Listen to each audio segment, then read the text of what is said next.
ये सब खबरें हम बुलेटिन में शामिल करेंगे, लेकिन सबसे पहले बात करेंगे चेयरमैन तहरीक इंसाफ इमरान खान की, जिन्होंने बड़े खतरे से आगाह कर दिया।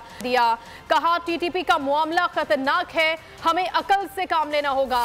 अमरीकी एजेंडे के तहत वॉर ऑन टेरर का हिस्सा बनना खतरनाक होगा। चेयरमैन पीटीआई इमरान खान ने निजी टेलीविजन को इंटरव्यू में कहा कि टीटीपी से मुज़ाकरात का फैसला कौमी सलामती कमेटी में हुआ। हमें हुकूमत में दहशतगर्दी खत्म हो गई थी। हमारी हुकूमत जाते ही मालाकंद में टीटीपी आ गई।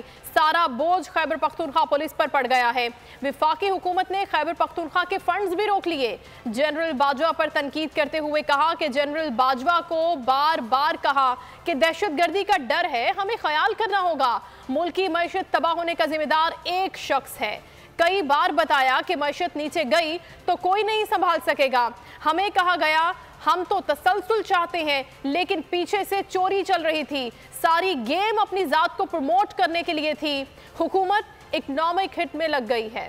हकीकी आजादी की जंग में बोल भी कप्तान के हमकदम। इलेक्शन कराओ मुल्क बचाओ की लाइव ट्रांसमिशन दिखाई लम्हा बलम्हा सूरत हाल।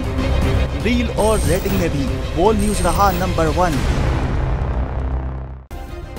सब्सक्राइब करें और बेल दबाएं ताकि कोई खबर रह न जाए।